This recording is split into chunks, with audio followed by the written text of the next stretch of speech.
പദാർത്ഥത്തിൽ നിന്നിട്ടാണ് പദങ്ങൾ ജനിക്കുന്നത്. ആ പദങ്ങളുടെ അർത്ഥത്തെ വിഗ്രഹിച്ച് അർത്ഥത്തെ ഗ്രഹിക്കുന്നതിന് വേണ്ടിയിട്ട് നമ്മൾ ഉപയോഗിക്കുന്ന വിഗ്രഹം ഏതാണെന്നറിയോ? അതാണ് അക്ഷരം. നമ്മളുടെ രാക്ഷസീയതയെ, നമ്മളുടെ അജ്ഞതയെ വധിക്കുന്നതിന് കാരണമായിരിക്കുന്ന അർത്ഥത്തെ ഏക്കുന്ന, അനർത്ഥത്തെ നീക്കുന്ന ആ അക്ഷരം ഏറ്റവും വാല്യുബിളായിട്ടുള്ള വിഗ്രഹമാണ്. ആ വിഗ്രഹത്തെ വെച്ചിട്ടാണ്, അനശ്വര വിഗ്രഹാക്ഷരങ്ങളെ കൊണ്ടിട്ടാണ് നമ്മൾ വിഗ്രഹങ്ങളെക്കുറിച്ച് പറയുന്നതും വിഗ്രഹങ്ങളെ നിഗ്രഹിക്കണമെന്ന് പറയുന്നത്. അപ്പോൾ നമ്മളെയെല്ലാം അനുഗ്രഹിക്കുന്നു എന്ന് പറയുന്ന ആ വിഗ്രഹം എന്താണ്? ആ വിഗ്രഹങ്ങളെ കുറിച്ചിട്ടാണ് നമ്മൾ ഇന്ന് പറയുന്നത്. ഇപ്പോൾ വിഗ്രഹാരാധന ശരിയാണോ തെറ്റാണോ അറിയണ്ടേ? നമസ്തേ. ഇന്ന് നമ്മൾ സംസാരിക്കുന്നത് വിഗ്രഹത്തെക്കുറിച്ചാണ്. വിഗ്രഹം എന്ന് കേൾക്കുമ്പോൾ തന്നെ നമ്മളുടെ നെറ്റി ചുളിയും. പലർക്കും ഉള്ളിൽ വെറുപ്പ് ജനിക്കും. വിഗ്രഹത്തെ കാണുന്നതോ പാപമാണ്, അപ്പോൾ ആരാധിക്കുന്നതോ ശിക്ഷാർഹമാണ്.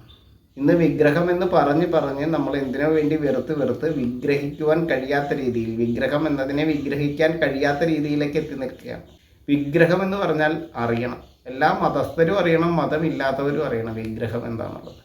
ഈ തെറ്റായിട്ടുള്ള വ്യാഖ്യാനവും കൊണ്ട് ആരും ഇനി നടക്കേണ്ടതില്ല. നമ്മുടെ മക്കളും അറിയണത് വിഗ്രഹം എന്താണ്, നമ്മളുടെ വിഗ്രഹം ഏതാണ്, നമ്മൾ ഓരോരുത്തരുടെയും വിഗ്രഹം ഏതാണ്? നമ്മളുടെ ശരീരമാണ് നമ്മളുടെ വിഗ്രഹം, ഇല്ലേ?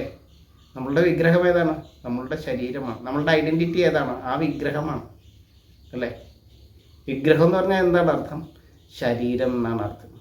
നമ്മളുടെ ആത്മാവിനെയും മനസ്സിനെയും വിശേഷേണ ധരിച്ചിരിക്കുന്നതാണ് നമ്മളുടെ വിഗ്രഹം. അത് നമ്മളുടെ ശരീരമാണ്. ശിവത്വമുള്ള ഈ ശരീരമാണ് വിഗ്രഹം.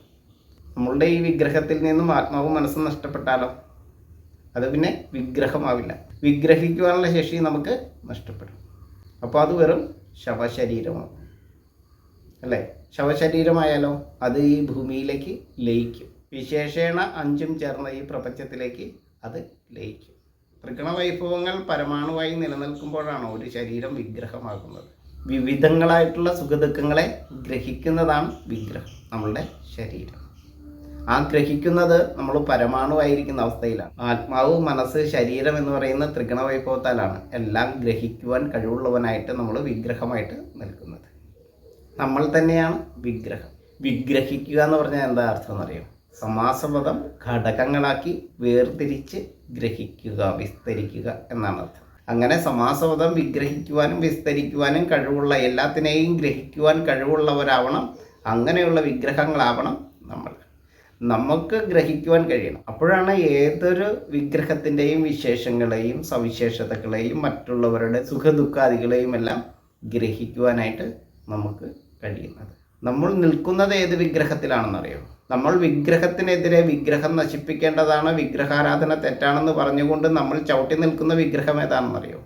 അത് ഈ പഞ്ചഭൂതങ്ങളുടെ ഒന്നായിട്ടുള്ള വിഗ്രഹമാണ്. പഞ്ചഭൂതങ്ങളെ കൊണ്ട് നിർമ്മിച്ചിരിക്കുന്ന ഈ ഭൂമി എന്ന വിഗ്രഹത്തിലാണ് നമ്മൾ ചവിട്ടി നിന്നുകൊണ്ട് വിഗ്രഹത്തിനെതിരെ പറയുന്നത്. അപ്പം നമ്മൾ സകലതിനെയും അറിവ് കൊണ്ട് ഗ്രഹിക്കുവാനുള്ള ശേഷി നമുക്കുണ്ടാകുമ്പോൾ വിഗ്രഹാരാധനയെ ഗ്രഹിക്കുവാനും അറിയുവാനും വിവേചിച്ചറിയുവാനും വിസ്തരിക്കുവാനും ആ വിശേഷ ഗുണങ്ങളെ മറ്റുള്ളവരിലേക്ക് പറഞ്ഞ് മനസ്സിലാക്കുവാനും നമുക്ക് കഴിയണം. ഒരു വ്യക്തിയെയല്ല, വെറും ഒരു കല്ലിനെയാണ് നമ്മൾ വിഗ്രഹമായി കണ്ട് ആരാധിക്കുന്നതെങ്കിൽ ആ കല്ല് ആർജിച്ചെടുത്തിരിക്കുന്ന ഗുണങ്ങളെ അറിയുവാൻ, ഗ്രഹിക്കുവാൻ നമുക്ക് കഴിയണം. എന്താണ് ഒരു കല്ല് ആർജിച്ചിരിക്കുന്ന ഇത്രയും വലിയ ഗുണം, അല്ലേ? അങ്ങനെ ചോദിക്കും, ഇത് വെറും കല്ലല്ലേ എന്ന് ചോദിക്കും. ആ കല്ല് ഈ ആകാശത്തിൽ നിന്ന് ആർജിച്ചെടുത്തിരിക്കുന്ന ആകാരം എന്ന് പറയുന്ന ഒരു ഗുണമുണ്ട് ആ കല്ലിന്. അത് വായുവിൽ നിന്ന് ആർജിച്ചെടുത്തിരിക്കുന്ന സ്പർശം എന്ന് പറയുന്ന ഒരു ഗുണമുണ്ട്.